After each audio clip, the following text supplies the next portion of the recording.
తెలంగాణ కౌలు రైతుల పరిస్థితులు సుమారుగా మొత్తం రాష్ట్ర రైతుల్లో 36% కౌలు రైతులే ఉన్నారనేటువంటిది మా నివేదికలో మేము ప్రకటించాము. పంటల ఉత్పత్తి ఖర్చులు, సాగు ఖర్చులు పెరిగిపోతూ ఉన్నాయి, కౌలు రేట్లు పెరిగిపోతూ ఉన్నాయి. అట్లాగే వాళ్ళ పంట అమ్ముకోవడానికి ఇబ్బంది పడుతూ ఉన్నారు. అట్లాగే వాళ్ళకి యూరియా దొరకడం కూడా చాలా కష్టమైపోయింది. లేకపోతే వాళ్ళకి అసలు పంట నష్టం జరిగితే వర్షాల వల్ల వాళ్ళకి ఏమీ నష్టపరిహారం రావట్లేదు.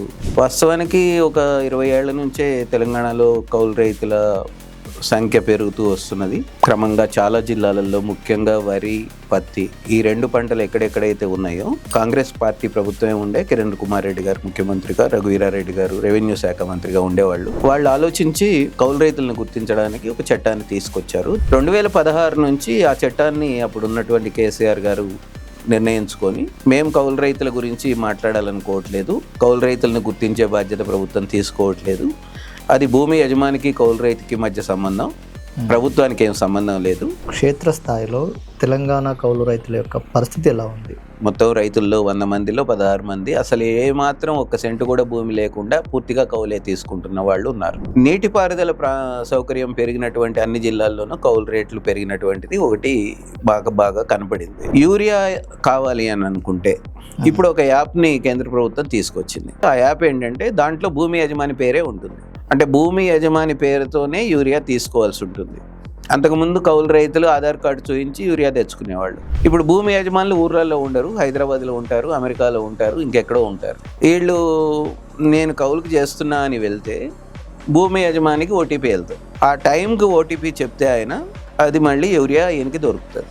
ఒకవేళ ఆయన ఫోన్ లేకపోయినా, ఓటీపీ చెప్పకపోయినా, నేను చెప్పను పో అన్నా యూరియా దొరకదు. ఇంత ఓపెన్ ప్రాబ్లం మీద ప్రభుత్వం ఎందుకు చర్యలు తీసుకోవడం లేదు? అంటే ఈ రెండు, యూరియా కానీ కాటన్ కానీ, ఈ రెండు సెంట్రల్ గవర్నమెంట్ చేసిన నిర్ణయాలు. గుర్తింపు కార్డు లేకపోయేసరికి అసలు కౌలు రైతు తన పంట అమ్ముకోవడానికి కూడా ఇబ్బంది పడినటువంటి పరిస్థితి ఒకటి చూసాం మేము. నికరంగా ఏం మిగులుతుంది మీకు అని అడిగితే ఒక్కొక్కసారి 3,000 నుంచి 5,000 రూపాయలు కూడా ఎకరానికి ఒక సీజన్ అంతా అయిపోయిన తర్వాత మిగలట్లేదు. అంటే నెలకు 1,000 రూపాయలు కూడా మిగిలినటువంటి వాళ్ళే ఎక్కువ. రైతు భరోసా భూమి యజమానికే వెళ్తుంది, పంట నష్టపరిహారం భూమి యజమానికే వెళ్తుంది, బోనస్ కౌలుకు సంబంధించిన బోనస్ కూడా యజమానికే వెళ్తుంది.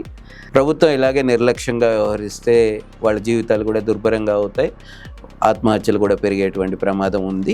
ఎల్నినో లాంటి పరిస్థితులు వచ్చినప్పుడు వాళ్ళ యొక్క కౌలు రైతుల యొక్క పరిస్థితులు ఏంది? ఆ టైంలో ప్రభుత్వం తీసుకోవాల్సిన చర్యలు ఎట్లా ఉండాలి?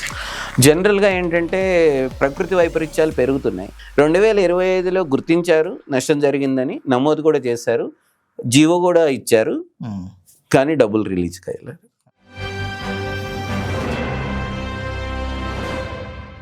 Hello, welcome to 3TV. ఈరోజు మనతో ఉన్నారు సీనియర్ జర్నలిస్ట్ అండ్ రైతు స్వరాజ్య వేదిక కన్వీనర్ అయినటువంటి కన్నగంటి రవి గారు. Sir, hello sir. హలో అండి. తెలంగాణ కౌలు రైతుల పరిస్థితులు ఎలా ఉన్నాయి ప్రజెంట్, అండ్ రీసెంట్గా కౌలు రైతుల మీద మీరు చేసినటువంటి సర్వే యొక్క వివరాలు, ఆ రిపోర్ట్ ఎట్లా ఉంది సార్? ఏంటి తెలంగాణ రాష్ట్రంలో మేము రైతు స్వరాజ్య వేదికగా 2022లో ఒక డీటెయిల్గా ఒక సర్వే చేశాము. దాదాపు 20 జిల్లాలలో ఒక 35 గ్రామాలలో సర్వే చేశాము. ఆ గ్రామంలో ఒక చివరి నుంచి ఇంకో చివరి వరకు అన్ని కుటుంబాలని టచ్ చేస్తూ పోయాం మేము. అప్పుడు 7,500 మంది రైతులు ఆ గ్రామాల్లో ఉన్నారు. దాంట్లో 2,700 మంది కౌలు రైతులు ఉన్నట్లుగా బయటపడింది. అప్పుడు మాకు అర్థమైంది ఏంటంటే, ఈ సంఖ్యను చూస్తే సుమారుగా మొత్తం రాష్ట్ర రైతుల్లో 36% కౌలు రైతులే ఉన్నారనేటువంటిది మా నివేదికలో మేము ప్రకటించాము. ఎందుకంటే 65 లక్షల మంది అప్పటికి రైతు బంధు తీసుకుంటూ ఉన్నారు, కేసీఆర్ గారు గవర్నమెంటే ఉండే. కాబట్టి దాన్ని 36%తో చూసినప్పుడు సుమారుగా 22 లక్షల కుటుంబాలు కౌలు వ్యవసాయం మీదనే ఆధారపడి ఉన్నారనేటువంటిది అప్పుడు మాకు వచ్చినటువంటి విషయం. కాకపోతే కౌలు రైతులకి అప్పటికి గుర్తింపు కానీ, వాళ్ళకి సహాయం చేయడం కానీ ప్రభుత్వం వైపు నుంచి అనేటువంటిది ఏమీ లేకుండా పోయింది. వాస్తవానికి ఒక 20 ఏళ్ల నుంచే తెలంగాణలో కౌలు రైతుల సంఖ్య పెరుగుతూ వస్తున్నది. క్రమంగా చాలా జిల్లాలలో, ముఖ్యంగా వరి, పత్తి, ఈ రెండు పంటలు ఎక్కడెక్కడైతే ఉన్నాయో అటువంటి చోట్ల కౌలు రైతుల సంఖ్య కూడా బాగా పెరుగుతూ పోయింది. ముఖ్యంగా నీటిపారుదల ఉన్నటువంటి ప్రాంతాలలో, లేదా వరంగల్, కరీంనగర్, నల్గొండ లాంటి ప్రాంతాలలో వరి కానీ పత్తి కానీ వేసే ముఖ్యమైనటువంటి జిల్లాలలో కౌలు రైతుల సంఖ్య పెరుగుతూ వచ్చింది. ఆ సంఖ్య పెరుగుతూ ఉన్నప్పుడు వాళ్ళ కోసము గుర్తించకపోవడము, వాళ్ళకి ఏదైనా పంట నష్టం జరిగితే వాళ్ళని పట్టించుకోకపోవడము, లేకపోతే వాళ్ళకి ఏ రకమైన స్కీమ్స్ అందకపోవడము, ఇదంతా జరుగుతూ వచ్చిన నేపథ్యంలో అప్పుడు రైతు సంఘాలు, రైతు స్వరాజ్య వేదిక కానీ మిగతా రైతు సంఘాలు కానీ, అప్పుడు కిరణ్ కుమార్ రెడ్డి గారి ప్రభుత్వం ఉండే, అప్పుడు ఒక డిమాండ్ ఏం పెట్టామంటే, మీరు రాష్ట్రంలో కౌలు రైతుల సంఖ్య పెరుగుతూ ఉంది, వాళ్ళని ఎవరు పట్టించుకోవట్లేదు, దానివల్ల వాళ్ళు అప్పుల పాలైపోతున్నారు, వాళ్ళ ఆత్మహత్యలు కూడా చేసుకుంటున్నారు. రాష్ట్రంలో దాదాపు 1000-1500 మంది ఆత్మహత్యలు జరుగుతున్నప్పుడు వాటిల్లో 80% కౌలు రైతులయ్యే ఉంటున్నాయి. కాబట్టి కౌలు రైతుల ఆత్మహత్యలు ఆపాలి అంటే మీరు వాళ్ళని గుర్తించాలి, దానికోసం ఏమైనా చేయాలి అనేటువంటి చర్చ ప్రభుత్వం ముందు పెట్టినాయి. అప్పుడు కాంగ్రెస్ పార్టీ ప్రభుత్వమే ఉండే, కిరణ్ కుమార్ రెడ్డి గారు ముఖ్యమంత్రిగా, రఘువీరారెడ్డి గారు రెవెన్యూ శాఖ మంత్రిగా ఉండేవాళ్ళు. వాళ్ళు ఆలోచించి టెనెన్సీ కౌలు రైతులను గుర్తించడానికి ఒక చట్టాన్ని తీసుకొచ్చారు. కాకపోతే దాని పేరు భూ అధీకృత సాగుదారుల చట్టం అని పెట్టారు. అంటే లైసెన్స్డ్ కల్టివేటర్స్ అని పేరు పెట్టి. కౌలు రైతులు అంటే మళ్ళీ భూమి యజమానులు భయపడతారేమో, అందుకని కౌలు రైతులు అనే పదాన్ని వాడకుండా ప్రభుత్వం ద్వారా గుర్తింపు పొందిన సాగుదారులు, అందుకని లైసెన్స్డ్ కల్టివేటర్స్ యాక్ట్ అని దానికి పేరు పెట్టి 2011లో తీసుకొచ్చారు. 2012లో 2013లో కూడా చట్టం అమలైంది. ఆ చట్టం ప్రకారము ఒక గుర్తింపు కార్డు కౌలు రైతులకు ఇస్తారు. అది రెవెన్యూ శాఖ ద్వారా అమలు చేశారు. అంటే రెవెన్యూ శాఖ వాళ్ళు ప్రతి సంవత్సరం ఫిబ్రవరిలో నుంచి మే వరకు గ్రామాలలో ప్రచారం చేసి గ్రామాల్లోనే కౌలు రైతుల నుంచి దరఖాస్తులు తీసుకొని మేము కౌలుకు చేస్తున్నామని గ్రామ సభ జరిపి అక్కడ ఎంక్వైరీ చేసి గ్రామ సభలో ఈ దరఖాస్తుల్ని ముందు పెట్టుకొని ఎవరైతే కౌలు చేస్తున్నారు అనేటువంటిది ఆ గ్రామ సభలో నిర్ధారణ అవుతుందో వాళ్ళకి ఒక గుర్తింపు కార్డు ఇవ్వడం అనేటువంటిది ఆ చట్టం కింద ఉందన్నమాట. ఓకే. అట్లా సుమారుగా 3 సంవత్సరాల్లో 50,000 మంది కౌలు రైతుల వరకు గుర్తింపు కార్డులు ఇచ్చారు. అప్పుడు కాలంలోనే 2013-12 ఆ ప్రాంతంలోనే ఒక ఎల్ఈసి కార్డు అంటారు దాన్ని, రుణ అర్హత కార్డు, లోన్ ఎలిజిబిలిటీ కార్డు అనేటువంటి దాని పేరు. అంటే ప్రైవేట్ అప్పుల భారం ఎక్కువ అవుతుంది కౌలు రైతుల మీద, కాబట్టి బ్యాంకుల నుంచి వాళ్ళకి లోన్లు ఇప్పియాలంటే ఒక లోన్ ఎలిజిబిలిటీ కార్డు ఉండాలి, అది ఐడెంటిటీ కార్డు లాగా వాళ్ళకు ఉపయోగపడుతుంది. అట్లాగే వ్యవసాయ శాఖ ఇచ్చేటువంటి ఇతర స్కీములు కావచ్చు, సబ్సిడీ పథకాలన్నీ కూడా ఈ కార్డు ద్వారా కౌలు రైతులు పొందగలుగుతారు అనేటువంటిది అప్పుడు ఉద్దేశం. అట్లా ఇచ్చారు. అయితే 2014లో రాష్ట్ర విభజన జరిగింది, ఆ సంవత్సరం అమలు కాలేదు. తిరిగి రాష్ట్ర విభజన పూర్తయిన తర్వాత 2015లో కూడా ఆ చట్టం అమలైంది. 2016 నుంచి ఆ చట్టాన్ని అప్పుడు ఉన్నటువంటి కేసీఆర్ గారు నిర్ణయించుకొని మేము కౌలు రైతుల గురించి మాట్లాడాలనుకోవట్లేదు, కౌలు రైతులను గుర్తించే బాధ్యత ప్రభుత్వం తీసుకోవట్లేదు, అది భూమి యజమానికి కౌలు రైతుకి మధ్య సంబంధం, ప్రభుత్వానికి ఏం సంబంధం లేదు, కాబట్టి మేము ఈ చట్టాన్ని అమలు చేయడం లేదు అని చెప్పి ప్రకటించాడు. కానీ అసెంబ్లీ ఆమోదించిన చట్టము అట్లా అకస్మాత్తుగా ముఖ్యమంత్రి గారు ప్రకటించడానికి లేదు, అసెంబ్లీలో పెట్టి మళ్ళీ రద్దు కూడా చేయలేదు. ఇప్పటికీ అమల్లో ఉన్నటువంటి చట్టమే లెక్క ప్రకారం. కానీ 2016లో ఆయన ప్రకటన చేసిన తర్వాత బహిరంగ సభల్లో కూడా ఆ మాట ప్రకటించిన తర్వాత అదే టైంలో ఆయన ఇంకొక మార్పు కూడా ఏం చేశారంటే, రెవెన్యూ రికార్డుల్లో పహాణీ అనేది ఒకటి ఉండేది. ఆ పహాణీలో 16వ నంబర్ కాలంగా అనుభవదారు అనేటువంటి కాలం ఒకటి ఉండేది. అంటే భూమి యజమానితో పాటు ఆ సంవత్సరం ఎవరు సాగు చేస్తున్నారో వాళ్ళ పేరు రాయడం అనేటువంటిది కూడా ఉండేది. ఆయన అసెంబ్లీలో ఒక చట్టం చేసి పాస్బుక్ల చట్టంలో ఆ కాలం తీసేశారు. అంటే భూమి యజమాని పేరే సాగుదారు కాలంలో కూడా రాసేటట్టుగా మార్చేశారు. దాంతో అప్పటిదాకా చరిత్రలో కౌలు రైతులుగా ఆ రికార్డుల్లో ఉంటూ వచ్చిన వాళ్ళందరికీ ఒకేసారి ఎటువంటి ఆధారం లేకుండా పోయింది. అంటే మేము అసలు కౌలుకు చేశాము, ఈ భూమిలో చేశాము లాంటి ఆధారం ఏమీ లేకుండా పోయింది. అంటే ఒకటేమో మేము 2011 చట్టాన్ని అమలు చేయమని చెప్పడము, రెండోదేమో ఆ కాలం తీసేయడం. దాంతో కౌలు రైతులకి అసలు ఒక రక్షణ కానీ ఒక రకమైన భరోసా కానీ ఏమీ లేకుండా పోయినటువంటి పరిస్థితి ఏర్పడింది. ఆ టైంలో మేము ఇక ఎన్ని రిప్రజెంటేషన్స్ చేసినా, ఎన్ని మీటింగులు పెట్టినా, ఎంతమందితో మాట్లాడించినా, ప్రభుత్వ పెద్దలతో మాట్లాడినా వాళ్ళు ఏమీ పట్టించుకోలేదు. అప్పుడు 2023లో కాంగ్రెస్ ప్రభుత్వం ఏర్పడే ముందు మేనిఫెస్టోలో వాళ్ళు మేము పెడతాము కౌలు రైతుల గురించి అనేది ముందుకొచ్చారు. అట్లా కాంగ్రెస్ పార్టీ మేనిఫెస్టోలో చాలా స్పష్టమైనటువంటి ఒక 2 హామీలు పెట్టారు. సార్. ఒకటి, కౌలు రైతుల్ని మేము గుర్తించి వాళ్ళకు కూడా రైతు భరోసా ఇస్తాము, ఎకరానికి 15,000 రూపాయలు అనేటువంటిది ఒకటి పెట్టారు. అట్లాగే వరంగల్ డిక్లరేషన్ కూడా వాళ్ళు చేసినప్పుడు దాంట్లో కూడా ఆ హామీని పెట్టారు. అట్లాగే 2023 సెప్టెంబర్ 13న అప్పుడు పిసిసి అధ్యక్షుడిగా రేవంత్ రెడ్డి గారు ఉండేవాళ్ళు. ఆయన కూడా ఒక కౌలు రైతులకు బహిరంగ లేఖ రాశారు. అంటే మీరు బీఆర్ఎస్ ప్రభుత్వ కాలంలో చాలా ఇబ్బందులు పడ్డారు, ఆత్మహత్యలు చేసుకున్నారు, మిమ్మల్ని పట్టించుకోలేదు, మీకు సహాయం అందలేదు, కాబట్టి మేము అధికారంలోకి వస్తే మిమ్మల్ని గుర్తిస్తాము, ఈ చట్టం ప్రకారము మీకు సహాయం చేస్తాము అనేటువంటి భరోసా ఇస్తూ ఒక బహిరంగ లేఖ ఆయన రాశారు. లేఖ కూడా మన దగ్గర ఉంది. అట్లా మేనిఫెస్టోలో పెట్టారు, బహిరంగ లేఖ పిసిసి అధ్యక్షుడిగా రేవంత్ రెడ్డి గారు రాశారు అనే భరోసాలో రాష్ట్ర వ్యాప్తంగా కౌలు రైతులందరూ కాంగ్రెస్ పార్టీకి మద్దతు ఇచ్చారు. కానీ ఇప్పుడు మళ్ళీ 5 సీజన్లు గడిచిపోయినాయి, 2.5 సంవత్సరాలు గడిచిపోయింది. ఇప్పుడు ప్రభుత్వం దాని మీద ఏమీ మాట్లాడట్లేదు. దానివల్ల మళ్ళీ కౌలు రైతులది ఒక దిక్కు తోచన్నటువంటి పరిస్థితిలోనే ఉండిపోయారు. అంటే వాళ్ళు పంటల ఉత్పత్తి ఖర్చులు, సాగు ఖర్చులు పెరిగిపోతూ ఉన్నాయి, కౌలు రేట్లు పెరిగిపోతూ ఉన్నాయి, అట్లాగే వాళ్ళ పంట అమ్ముకోవడానికి ఇబ్బంది పడుతూ ఉన్నారు, అట్లాగే వాళ్ళకి యూరియా దొరకడం కూడా చాలా కష్టమైపోయింది, లేకపోతే వాళ్ళకి అసలు పంట నష్టం జరిగితే వర్షాల వల్ల వాళ్ళకి ఏమీ నష్టపరిహారం రావట్లేదు. ఇట్లాంటి అన్ని సమస్యల మీద ఇబ్బంది పడుతున్నారని మేము గమనించి మళ్ళీ ఈ సంవత్సరం మేలో రాష్ట్ర వ్యాప్తంగా ఈ రిపోర్టు తీసుకొచ్చాము, సర్వే చేసి. దాదాపు 22 జిల్లాలలో 47 మండలాలలో ఇట్లా ఒక సర్వే చేసి ఈ నివేదికని నిన్ననే మేము హైదరాబాద్లో రిలీజ్ చేశాము. దీంట్లో దాదాపు 1816 మంది కౌలు రైతుల్ని మేము కలిసాం, నేరుగా కలిసి వాళ్ళతో మాట్లాడి తీసుకున్నటువంటి సర్వే ఇది. అన్ని రకాల పంటలు పండించే వాళ్ళు ఈ సర్వేలో భాగంగా ఉన్నారు, మగవాళ్ళు, మహిళా కౌలు రైతులు కూడా ఉన్నారు. ఈ సర్వేలో మాకు అర్థమైంది ఏంటంటే కౌలు రైతుల సంఖ్య మరింత పెరిగింది,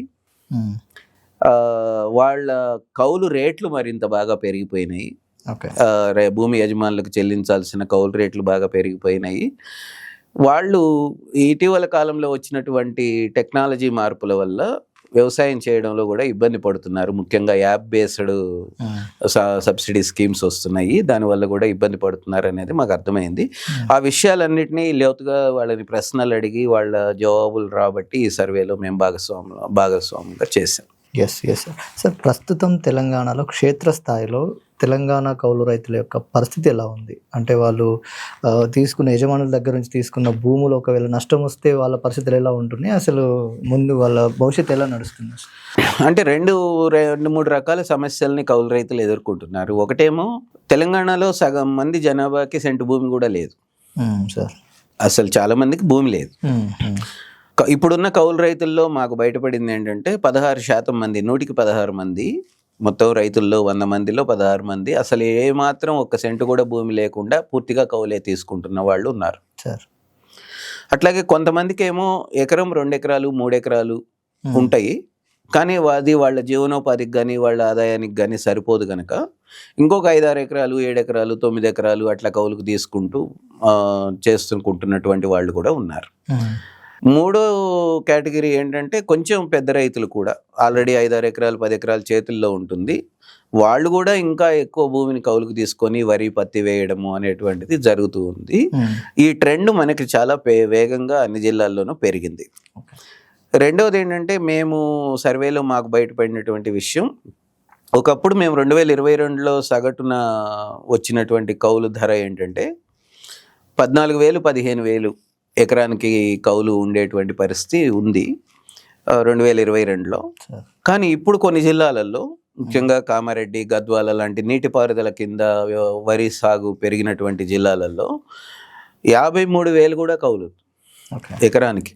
అంటే ఒక 2 పంటలు పండే 2 సీజన్లకి పంటలు పండించుకోవడానికి, వరి పండించడానికి 53,000 రూపాయలు కౌలు రైతు యజమానికి చెల్లిస్తున్నాడు.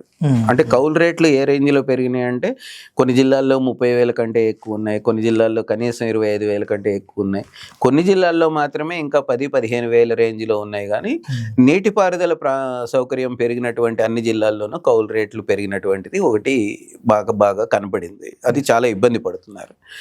మూడవది ఏంటంటే పంట పండించడానికి చాలా కీలకమైనది ఎరువులు. రసాయనిక ఎరువులు. ఇప్పటికైతే సేంద్రియ వ్యవసాయం జరగట్లేదు రాష్ట్రంలో, అసలు రసాయనిక ఎరువులే వాడుతున్నారు. యూరియా కావాలి అని అనుకుంటే ఇప్పుడు ఒక యాప్ని కేంద్ర ప్రభుత్వం తీసుకొచ్చింది. రబీ సీజన్ మధ్యలో నుంచి 2025 చివరిలో ఒక యాప్ తీసుకొచ్చింది. ఆ యాప్ ఏంటంటే దాంట్లో భూమి యజమాని పేరే ఉంటుంది. అంటే భూమి యజమాని పేరుతోనే యూరియా తీసుకోవాల్సి ఉంటుంది. అంతకుముందు కౌలు రైతులు ఆధార్ కార్డు చూపించి యూరియా తెచ్చుకునేవాళ్ళు. ఇప్పుడు భూమి యజమానితోనే కౌలుకి ఇస్తారు. ఎకరానికి 2 బస్తాలు మాత్రమే ఇస్తారు. ఇప్పుడు భూమి యజమానులు ఊర్లలో ఉండరు, హైదరాబాద్లో ఉంటారు, అమెరికాలో ఉంటారు, ఇంకెక్కడో ఉంటారు. వీళ్ళు నేను కౌలుకు చేస్తున్నా అని వెళ్తే భూమి యజమానికి ఓటీపీ వెళ్తుంది. ఆ టైంకి ఓటీపీ చెప్తే ఆయన అది మళ్ళీ యూరియా ఈయనకి దొరుకుతుంది. ఒకవేళ ఆయన ఫోన్ లేకపోయినా ఓటీపీ చెప్పకపోయినా నేను చెప్పను పో అన్నా యూరియా దొరకదు. అంటే రైతు తన పొలంలో పంట పండించడానికి కావాల్సినటువంటి యూరియా వేయాలంటే కూడా భూమి యజమానికే లింక్ చేయడం వల్ల ఈసారి చాలా పెద్ద ఎత్తున రబీ సీజన్లో చాలా మంది ఇబ్బందులు పడ్డారు. యూరియా బస్తా 250 రూపాయలు సబ్సిడీ మీద, బయట మార్కెట్లో కొంటే 500 బ్లాక్లో. మరి ఒకేసారి పంట ఉత్పత్తి ఖర్చు ఎంత పెరిగిపోతుంది అంటే, ఒకవేళ యూరియా సబ్సిడీ మీద దొరకకపోతే కౌలు రైతు ఎంత ఇబ్బంది పడతాడు అనేది ఒక సమస్య మేము కీన్గా గమనించింది. చాలా సందర్భాల్లో ఓటీపీ చెప్పడానికి యజమానులు సిద్ధంగా లేరు, పాస్బుక్ జిరాక్స్ ఇవ్వడానికి సిద్ధంగా లేరు. కొంతమంది కొంచెం సానుకూలంగా సరే మన రైతు అడిగాడు కదా అని ఇస్తారు, కానీ ఎక్కువ మంది చోట్ల ఏంటంటే ఇబ్బంది పడుతున్నటువంటి పరిస్థితి మాకు కనపడింది కౌలు రైతులు. ఎందుకంటే తను వెళ్తే డైరెక్ట్గా షాప్ అయినా యూరియా తనకి ఇవ్వట్లేదు, ఓటీపీ యజమానికి వెళ్తుంది, ఆయన ఓకే అంటే మాత్రమే యూరియా దొరుకుతుంది. ఇది ఒక సమస్య కనపడింది. రెండవ సమస్య ఏంటంటే కపాస్, కాటన్, పత్తి అమ్ముకోవడానికి కిసాన్ కపాస్ అని ఒక యాప్ తీసుకొచ్చింది సెంట్రల్ గవర్నమెంట్. మళ్ళీ కాటన్ కార్పొరేషన్ ఆఫ్ ఇండియా CCIకి అమ్మాలంటే అక్కడ కూడా యజమాని పేరే ఉంటుంది. పండించిన అమ్ముకోవాలని కూడా అక్కడ కూడా ఉంటుంది. అప్పుడు కూడా మళ్ళీ ఓటీపీ వెళ్తుంది. అంటే ఆ ఓటీపీ చెప్పకపోయినా రాదు. లేకపోతే కౌలు రైతును ఎక్కడైనా నమోదు చేసుకోవడానికి కానీ వ్యవసాయ శాఖ అధికారులు ఒక లెటర్ ఇవ్వాల్సి ఉంటుంది. ఈయన కౌలుకు చేస్తున్నాడు కనుక ఈయన పేరు కూడా యాప్లో చేర్చండి అని. ఆయన లెటర్ ఇచ్చినాక మాత్రమే ఆ మార్కెట్ యార్డ్లో ఉండి తన పేరుని యాడ్ చేయించుకొని వాళ్ళు ఇచ్చిన స్లాట్ ప్రకారం తను తీసుకెళ్తే కొంటారు. ఒకవేళ భూమి యజమాని పట్ట పాస్బుక్ ఇవ్వలేదు, తన పేరుని యాడ్ చేసుకోవడానికి లేదు. కాబట్టి అనివార్యంగా కౌలు రైతులు ఈ నివేదిక ప్రకారం కూడా మేము చూసింది ఏంటంటే చాలామంది కౌలు రైతులు బయటనే పత్తిని 6,500 రూపాయలకు అమ్మేసుకున్నారు. 8,100 రూపాయలు MSP ఉంటే 6,500కి క్వింటాల్ అమ్మేసుకున్నారు. అంటే ఏంటి, తన పేరుతో అమ్ముకోలేకపోవడం వల్ల, ఈ యాప్లో తన పేరు చేర్చకపోవడం వల్ల, భూమి యజమాని సహకరించకపోవడం వల్ల చాలా తక్కువ రేటుకి వ్యాపారులకి పత్తిని అమ్మేసుకున్నటువంటి పరిస్థితి కూడా కనపడింది.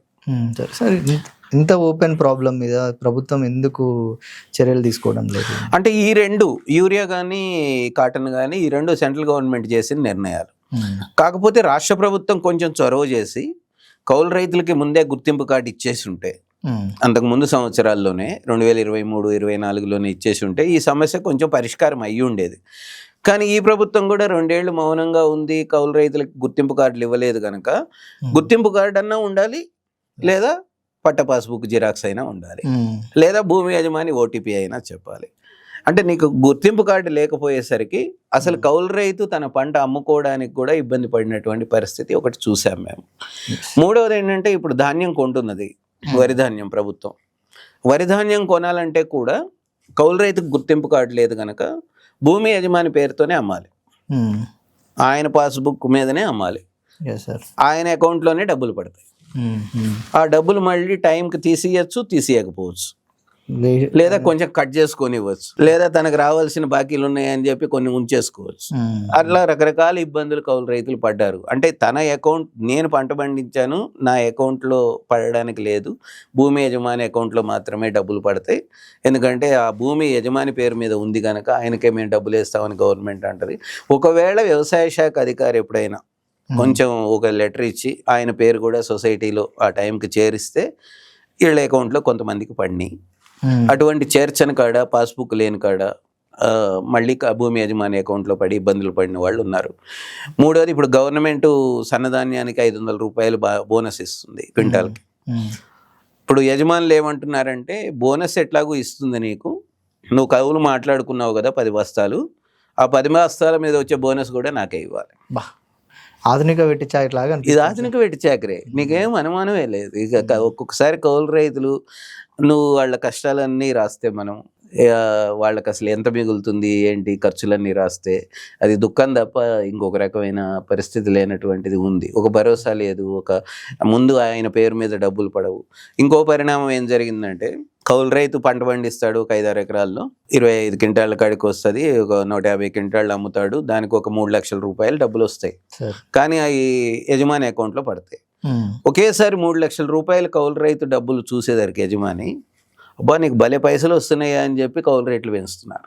దాని వెనుక జరిగినటువంటి ఆ ఉత్పత్తి ఖర్చులు, సిస్టము ఇదంతా ఏం లేదు, పట్టించుకోవట్లేదు. నీకు ఎంత ఖర్చు అవుతుంది, నాకు కౌలు ఇంత కట్టినాక ఖర్చు పెట్టినాక నీకు ఎంత మిగులుతుంది అని కూడా పట్టించుకోకుండా ఇంతకుముందు 25,000 ఉన్నటువంటి కౌలుని 35,000 చేశారు, 40,000 చేశారు, కొన్ని జిల్లాల్లో 50,000 చేశారు. ఏం చెప్తారంటే నువ్వు పోతే, నువ్వు చేయకపోతే ఇంకోటికి ఇస్తా. ఎకరానికి 35,000-40,000. 53,000 బీర్కూర్ మండలంలో, కామారెడ్డి జిల్లాలో, గద్వాల జిల్లాలో ఒక్క సీజన్కే 25,000. అట్లాంటి కౌళ్ళు పెరిగినటువంటి పరిస్థితి ఉంది. ఒకవేళ పోటీ ఉంది, భూమి లేనటువంటి వాళ్ళ సంఖ్య ఎక్కువ ఉంది, కొంచెం పెట్టుబడి పెట్టగలిగిన వాళ్ళు కౌలు రైతులుగా ఎక్కువ భూమిని తీసుకుంటున్నారు కనుక చిన్న సన్నకారు రైతులు ఆ పోటీలో నలిగిపోతూ ఉన్నారు. అంటే ఎక్కువ పెట్టుబడి పెట్టాలి, ఎక్కువ కౌలు కట్టాలి, వాళ్ళకేమో సొంతంగా వాళ్ళ పేరు మీద అమ్ముకునే పరిస్థితి లేదు. భూమి యజమానులేమో ఏడాదికి కౌలు రేట్లు పెంచుతూ ఉన్నారు. అందుకని నికరంగా ఏం మిగులుతుంది మీకు అని అడిగితే ఒక్కొక్కసారి 3,000 నుంచి 5,000 రూపాయలు కూడా ఎకరానికి ఒక సీజన్ అంతా అయిపోయిన తర్వాత మిగలట్లేదు. అంటే నెలకు 1,000 రూపాయలు కూడా మిగిలినటువంటి వాళ్ళే ఎక్కువ. అంటే ఈ పరిస్థితి కౌలు రైతులందరూ వెళ్తున్నారు. మామూలు రైతులే, చిన్న సన్నకారు రైతులకి అసలు పెద్ద గిట్టుబాటు కావట్లేదు వ్యవసాయం ఇప్పుడున్నటువంటి రేట్లలో. అట్లాంటిది కౌలు రేట్లు కూడా పెంచిన తర్వాత పూర్తిగా గిట్టుబాటు కానటువంటి వ్యవహారం ఒకటి ఉంది. ఇంకా అన్నిటికంటే అన్యాయం ఏంటంటే ఇప్పుడు గత 3-4 ఏళ్ళుగా బాగా వర్షాలు పడుతున్నాయి, పంట డ్యామేజ్ అవుతుంది. 2023లో 2024లో ప్రభుత్వము కొంత నష్టపరిహారాన్ని ఇచ్చింది, ఎకరానికి 10,000 అని చెప్పి. కానీ ఈ నష్టపరిహారం అంతా భూమి యజమానులకు వెళ్ళింది. సాగు చేసేదేమో కౌలు రైతులు. కానీ నష్టం ఎవరి పేరు మీద నమోదవుతుంది? భూమి యజమాని పేరు మీద రాస్తారు. డబ్బులు ఎవరికి వేస్తారు? భూమి యజమానికి వేస్తారు. మాకు తెలిసి మాకు ఎదురైనటువంటి ఏ సందర్భంలోనూ కూడా భూమి యజమానులు తీసి డబ్బులు కౌలు రైతుకి ఇవ్వట్లేదు. ఇది అత్యంత క్రూరమైన చర్యలాగా అనిపిస్తుంది సార్ అసలు. అంటే అసలు రైతులు కూడా గిల్టీ ఫీల్ కావట్లేదు. భూమి యజమానులు అంటే మాది కాదు ఈ డబ్బులు, వాడు కష్టపడ్డాడు, వాడికి వచ్చిన డబ్బుల్ని మనం ఇచ్చేయాలి, లేదా రైతు భరోసా మాది కాదు ఆయనకి ఇవ్వాలి, లేదా పంట నష్టపరిహారం మాకు రాలేదు ఆయనకి ఇవ్వాలి అని ఎక్కడ అనుకోవట్లేదు. ఎవరైనా వ్యక్తులుగా మంచోళ్ళు ఉంటే ఒకళ్ళిద్దరు ఏమన్నా చేస్తున్నారేమో కానీ రేర్గా. మెజారిటీ ట్రెండ్ ఏంటంటే యజమాని అకౌంట్లో ఒకసారి పడిందంటే అది కౌలు రైతుకి చేరట్లేదు. రైతు భరోసా భూమి యజమానికే వెళ్తుంది, పంట నష్టపరిహారం భూమి యజమానికే వెళ్తుంది, బోనస్ కౌలుకు సంబంధించిన బోనస్ కూడా యజమానికే వెళ్తుంది. ఈ పరిస్థితి అంతా కూడా చూస్తే ఏమవుతుందంటే కౌలు రైతులకి ఎవరి మీద కంప్లైంట్ చేయాలి?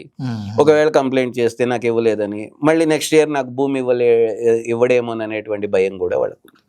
అంటే ఈ సంవత్సరం నేను ఎవరికన్నా నాకు ఇట్లా అయిందని చెప్తే, ఇప్పుడు కౌలు రైతుల సర్వేలో కొంతమంది మాట్లాడడానికి రమ్మంటే కూడా వదిలేసారి ఏం మాట్లాడతాం, మా యజమానికి తెలిస్తే మళ్ళీ నెక్స్ట్ ఇయర్ భూమి ఇవ్వండి నాకు అనేటువంటి. అంటే తెలంగాణలో ఒక పోరాటాలు జరిగిన గడ్డ మీద కౌలు రైతులు ఎంత భయంతో బతుకుతున్నారు అనేటువంటిది కూడా చాలా స్పష్టంగా కనిపిస్తున్నది. అంటే నువ్వు అన్నట్టుగా ఆధునిక బానిసత్వమే కనిపిస్తున్నటువంటి పరిస్థితి ఉంది. అయితే అదే సందర్భంలో మేము అడిగాం, మరి గతం కంటే ఇప్పుడు కొంచెం భిన్నంగా మీరు ఏదన్నా మీటింగ్ పెట్టినా కౌలు రైతుల గురించి డిమాండ్ చేసినా మేము కూడా వస్తాం సార్ అనేటువంటిది చెప్తున్నారు. అయితే రాజకీయ పార్టీలు కానీ మిగతా ప్రధానమైనటువంటి రైతు సంఘాలు కానీ ఇవాళకి దీన్ని ఒక ఎజెండాగా తీసుకోకపోవడం వల్ల ప్రభుత్వాలు పట్టించుకోకపోయినా కూడా కౌలు రైతులు ఇబ్బందుల్లోనే ఉండాల్సినటువంటి పరిస్థితి ఉంది. అంటే సమాజము, రాజకీయ పార్టీలు, రైతు సంఘాలు అన్నీ పట్టించుకొని ఒక వాయిస్ చేస్తే ఖచ్చితంగా ప్రభుత్వం మీద ఒత్తిడి పెరుగుతుంది, గుర్తించాల్సిన పరిస్థితి వస్తుంది. నిన్న మేము బషీరాబాద్ ప్రెస్ క్లబ్లో జస్టిస్ సుదర్శన్ రెడ్డి గారు కావచ్చు, ప్రొఫెసర్ హరిగోపాల్ గారు కావచ్చు, ఆకునూరి మురళి గారు కావచ్చు, ప్రొఫెసర్ డి నరసింహారెడ్డి గారు, డాక్టర్ రుక్మిణీరావు గారు, జస్టిస్ చంద్రకుమార్, అంటే కొంత తెలంగాణ సివిల్ సొసైటీలో పెద్దలుగా ఉన్న వాళ్ళందరూ వచ్చి చాలా స్పష్టంగా అక్కడ రైతు కమిషన్ చైర్మన్గా ఉన్న కోదండరెడ్డి గారికి చెప్పారు, మీరు ఎట్టి పరిస్థితుల్లోనూ కౌలు రైతులను గుర్తించాలా, మీరు ఇచ్చిన హామీలను అమలు చేయాలా, వీళ్ళ నివేదికను దృష్టిలో పెట్టుకొని మీరు చర్యలు తీసుకోండి, 2011 చట్టం ప్రకారం గుర్తించండి అని అందరూ ఓపెన్గా చెప్పారు. చూడాలి ప్రభుత్వం ఎట్లా స్పందిస్తుంది ఈ నివేదిక మీద అనేటువంటిది మనం చూడాల్సినటువంటి అవసరం ఉంది.